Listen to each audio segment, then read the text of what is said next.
23, season 46. And a great way to end it out this year is with my former co-curator, Matthew Yeager, who was someone I was really privileged to do this series with for like 6 years. And better than that, he was probably my first new friend when I moved to New York back in 2005. So, lots to say and lots to think about him, but I'll keep it brief. But yeah, lots of good things to say about them. But when I think about Matt, I think of unconstrained, deeply considered, and frequently obsessive poetry that pulls back layers on reality and shows us to ourselves. He doesn't build houses with his poems. He builds skyscrapers. They're philosophical, mystical, insightful, and a little bit mad. He shows a preternatural understanding of the human mind and how it completes ideas, rationalizes, and moves on through its day, in spite of a relentless specter of the unknown. In fact, Matt's poems seem to test the limits of what can actually be known. His poems have appeared in American Poetry Review, Bennington Review, Academy of American Poets, Poem a Day, and elsewhere. His long poems have been included in several anthologies, including Best American Poetry 2005 and 2010. A big ball of foil in a small New York apartment, his micro-budget short film was an official selection at 11 film festivals in 2009 and 10, picking up 3 awards. Other distinctions include the Barthelme Prize in short prose and inclusion in Oprah Magazine's top 30 love poems of all time. The co-curator of KGB Monday Night series from 2011 to 2017. I think he's a co-curator at large at this point. Yeah. Co-curator Matt worked in the New York's. Yeah, emeritus. Yeah, there we go. Curator emeritus. Matt worked in the NYC catering industry for 14 years in various capacities. Truck driver. I worked with him briefly doing this. He's better at it than me. Waiter, sanitation helper, sanitation captain, bartender, bar captain, lead captain, producer. His first book, Like That, one of the great classics of 21st century American poetry, came out from Forklift in 2016 and received a starred review from Publishers Weekly. And his second book, Porm, will be out at some point soon. He is currently a doctoral fellow at the University of Cincinnati, where he lives with the poet Chelsea Witten and their cats, Puck and Merle. Matthew Yeager. Thank you. So I'm going to read one poem. I'm going to read all poems on pieces of paper, and what a thing to say.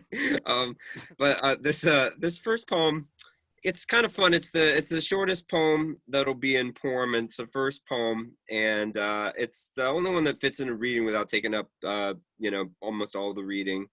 And it's kind of fun in that right when you feel like you can't take it anymore, it's going to end. So this is called, and there's another reason for this. There's a detail in there that, Ariana will recognize. So I was working on this in 2017.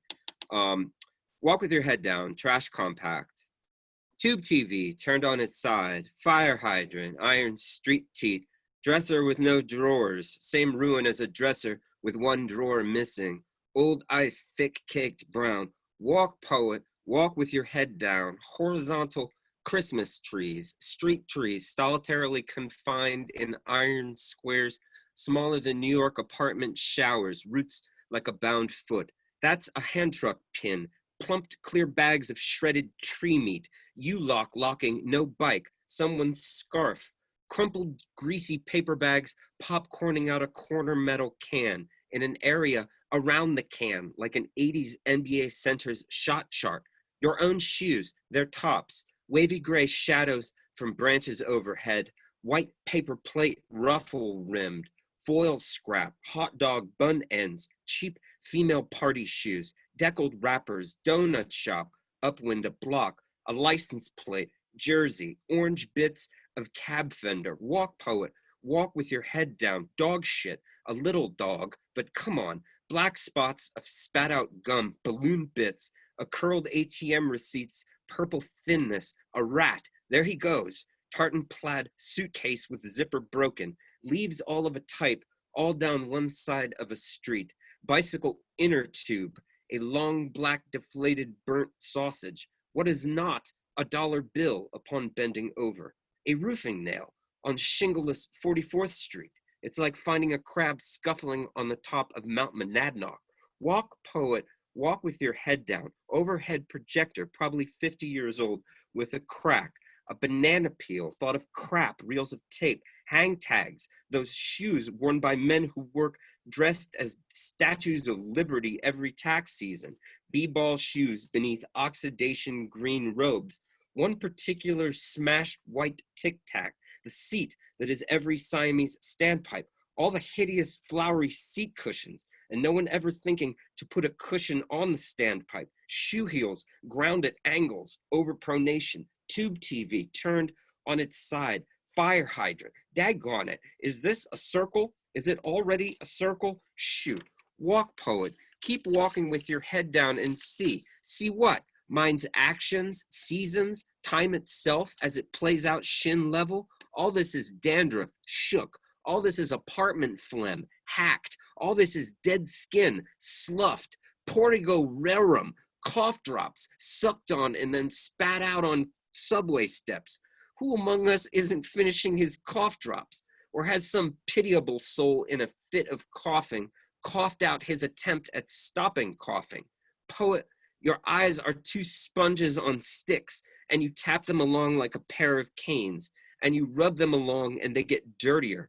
Orange street cone in a pothole, trucked over, squashed into said pothole. Why not pave it in there like a prophet's tooth in an altar?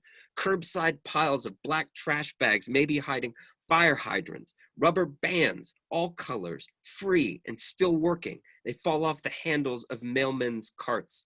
Postage stamp-sized Ziploc bags, dry tears of the poor. Walk, poet, with your head down generally in a gesture of shame, of steady humility, of eccentric studiousness. Are those earmuffs? Isn't it summer officially? Cigarette packs, shake the squarest, there's a chance. Clear plastic girl's lunchbox with a broken latch.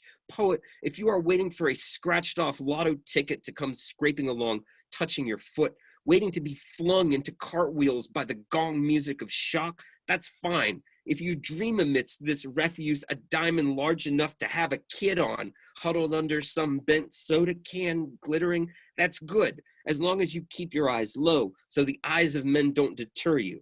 Dead mouse no bigger than a thumb. Today's back page Yankee, his flops flapping, handful of squeezed cling wrap, latex food handler gloves sans some fingers, one-piece school desk and chair, warped, one leg off the ground giving off a peeing dog vibe, whole homeless homesteads, or whole undercover cops, frisky plastic drugstore bags like urban tumbleweeds, puddles, parking tickets, orange, picked bike carcasses.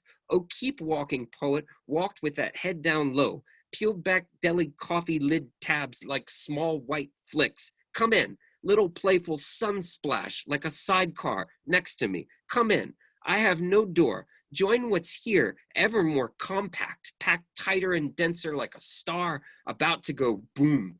Come in, cupless plastic drink lid poked through with a straw. Come in, straw through the plastic anus at the center of the lid, asterisk, honka honka, honka. That's that. Didn't get the sound right, you know, when you slide a straw and a honka honka. So I've been writing odes for the last couple of years, and that took about 5 minutes. I've been writing odes for a couple of years, and not all odes, direct address poems that do the, you know, the IU thing with something that is not human or a concept, whatever it happens to be. And this one is for a Cincinnati poet named Nick Barrow, and he wrote on the McRib. And I thought, oh, I wanna do something on the McRib, and I can't do it anything like the way he did it. So this is Ode on McRib. I say we splurge on this one. Said the furry purple pond with lips, and all the executives around the oval table at McDonald's headquarters nodded in synchronized cahoots, and they regarded the dotard clown. He was sitting in the Christ position. And the clown, after twirling a red ringlet around his white-gloved finger, evasively knocked the table, rattling a vase. A real smile played within his painted fake one. Coy devil, that clown. Let's give, he said, to America the luxury sandwich it deserves. Yes to McRib, cost be damned. Yes to the machines necessary to mold tens of thousands of rectangular patties of shredded pork into miniature slab shapes. Yes to love for our customers expressed in freaky piano key striations of meat. Yes to meat that is alternately depressed, to meat that can stretch, can range, can play the role of meat and bone. Edible bone. They thought they liked nuggets of chicken. Wait till they lick their fingers after their first McRib, rejoicing at no skeletal pile of death, their inner cavemen stunned. And so the McRib was like a rib given back to the males of America in the year 1981. That long ago, people now feeling kind of old weren't even alive. Shit, it was 1981. You could crush a McRib and wipe your face with a white paper bag and smoke a Winston afterwards, right in your yellow booth, tapping your ash into a disposable foil ashtray. And the smokiness of the cigarette and the barbecue flavor mingling in the mouth stayed on the tongue all the way to the disco, the bowling alley, the roll arena. Like poetry, the McRib wasn't for many, but those that loved it all out of proportion, were willing to drive 2 towns away for it. When a McRib fan in line for a McRib overheard a McRib being ordered, strangers were like, yeah, man, and high five, yeah, man, let's be friends. And a small devoted cult is like a pouch of diamonds compared to a lawn covered in $1 bills. Yes, and with all the lukewarm water in the world, you can't steep 1 cup of tea. But the devotion of a few wasn't enough to please the clown, or the furry purple pond with lips, or the bald men with the suit jackets. Into a paperwork grave, the McRib was unceremoniously tossed. 98% of Americans didn't even notice, but the McRib in its paperwork grave laughed with the joy of a termite buried alive in a cardboard box. Because how could a market reaction to a shortage of chickens driving up the cost of chickens be dead? How could a shape be dead? A method, an idea, perish? How could a pure form like the McRib perish? It couldn't. In '89, it was back, sandwiches bursting forth by the thousand like cicadas. And again in 91, 92, 93, 94, no longer in styrofoam cartons, it now was wrapped in paper and crackled in hungry hands. Like Huck Finn, the McRib came back for its own funeral in 2005, and it comes back still with an irregularity that has merited speculation, prayer, conspiratorial hypotheses, astrological musings, fears. What we know about you, McRib, is that you always come back. Like spring, like the sun, like a deformed horse on a merry-go-round, like a knuckleball pitcher capable of beguiling big league hitters, like every shame memory I have thus far formed, you have always come back. And so it will feel like you are coming back long after you are gone for good.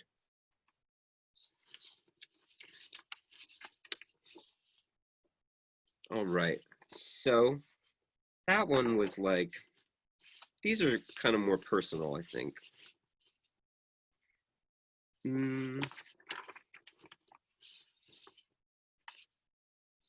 So I'm here in the basement of the house that I grew up in. Obviously, this was a room that I spent a lot of time in as a young person.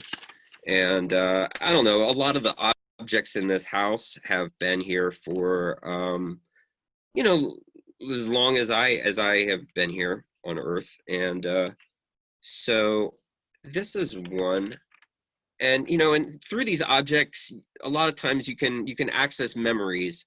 And so it's been a really interesting experience, just spending a lot of time here over the last 3 years.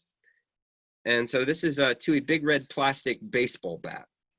A big red plastic baseball bat. In my earliest memory of my father, I don't see him. I'm in a corner of the room I call the clock room. The door is closed. His heavy steps have just entered the kitchen and his voice says, "Where's Matt?" My mother is in the kitchen and says and she knows I can hear her because somehow she knows I am only on the other side of the wall. And she whispers and he says, "What? Oh." How exactly to say it? I was, to use our in-house term, making stinky. I had a place, a good private corner, a close-up of green, flowery 70s wallpaper. In literally my first memory of being myself, with a father and mother and a body, my go-to spot for shitting standing up is being discovered. Soon after that, there is a memory of a white plastic training toilet. The white plastic pot has a long white handle, and I do not like it. It looks like a cooking pot. And my dad has the long white handle in his hand, which is huge and dark and hairy. And that is my first memory of his body. And his deep voice above is praising me and my turds enthusiastically. And I do not like any of this. No, not one bit.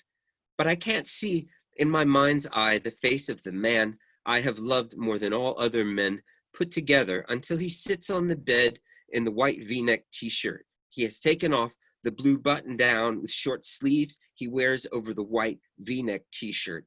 And he has just put you, big red plastic baseball bat, into my eager hands.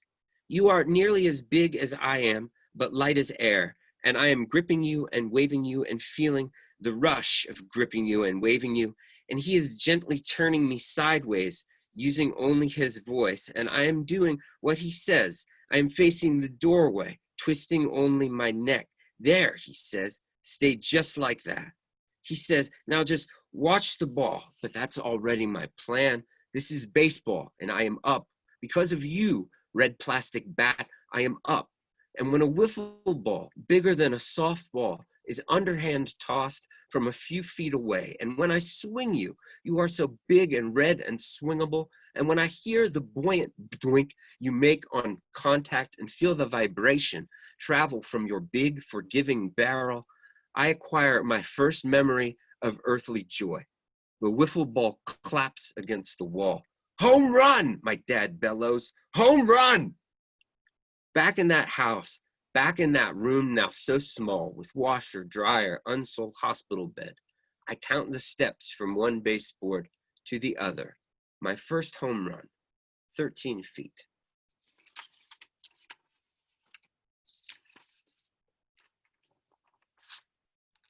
I have another one that kind of deals, they all kind of deal with masculinity. This one is called To the Delete Button. I've got a couple more minutes, I think. To the delete button. Up in the top right-hand corner of any keyboard, like a handle on a toilet, you are maybe too much of an improvement on the back of the pencil, on the bottle of liquid paper.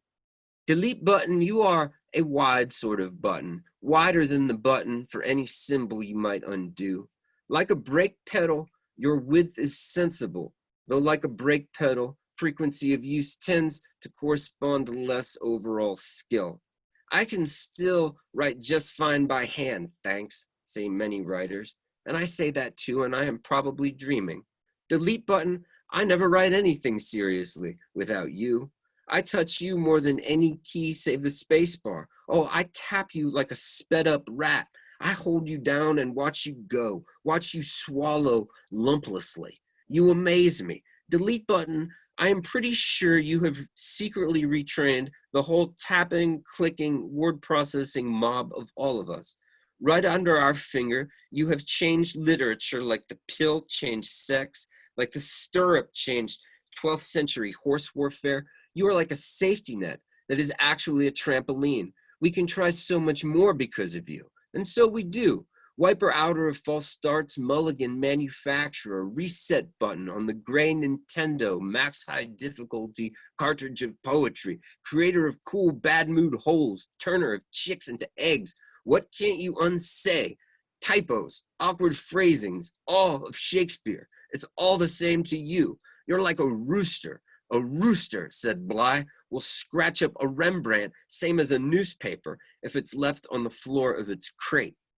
I will stare at this analogy and shake my head and reach for you, as if you haven't touched every line, every word, every gesture.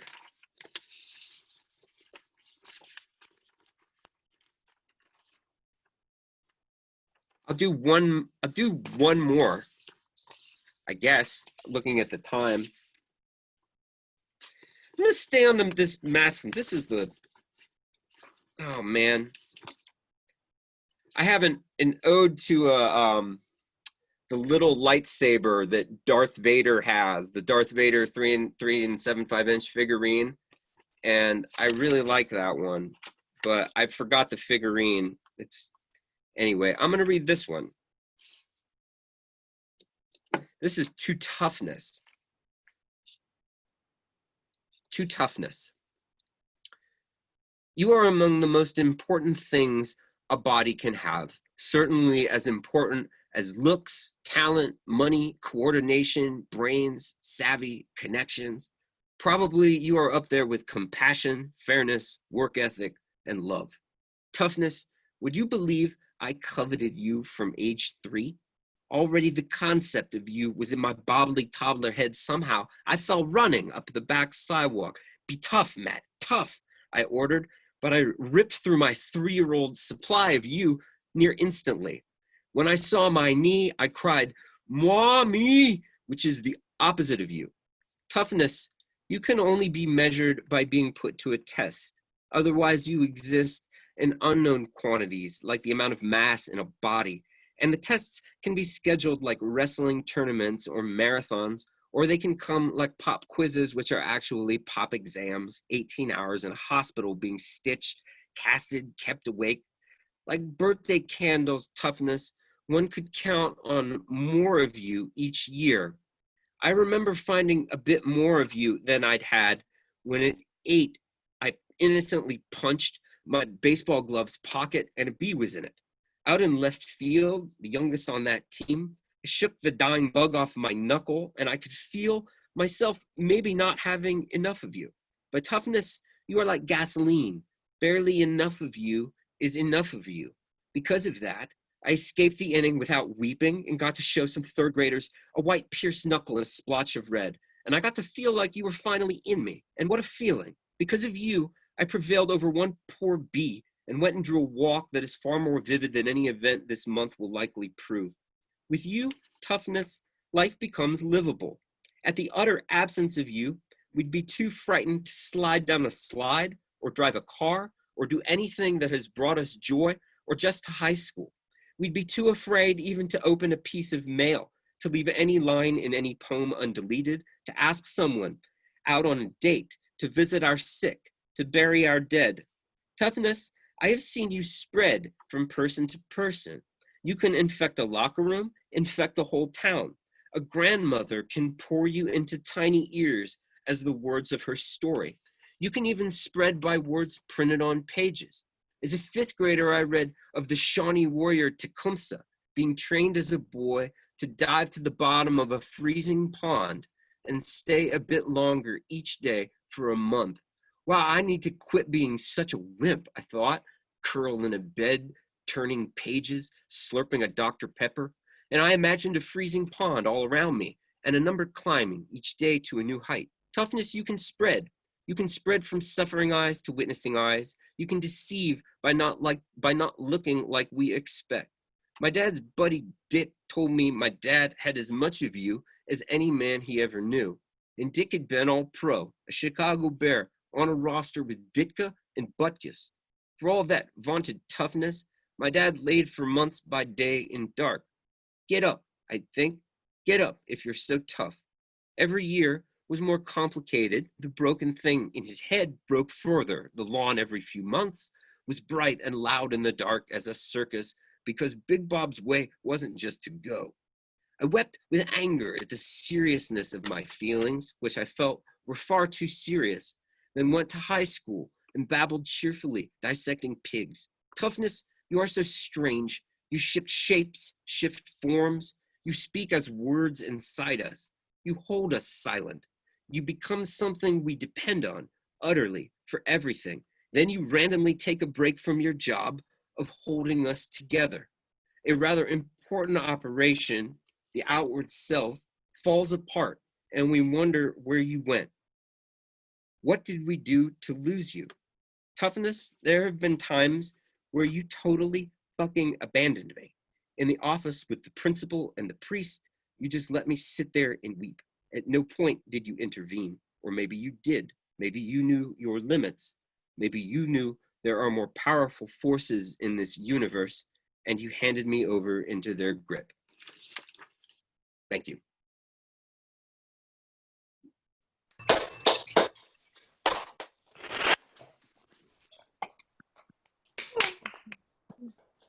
That was thank wonderful. You, Matt. That's fantastic. That was amazing. Yeah, thank you, Tom.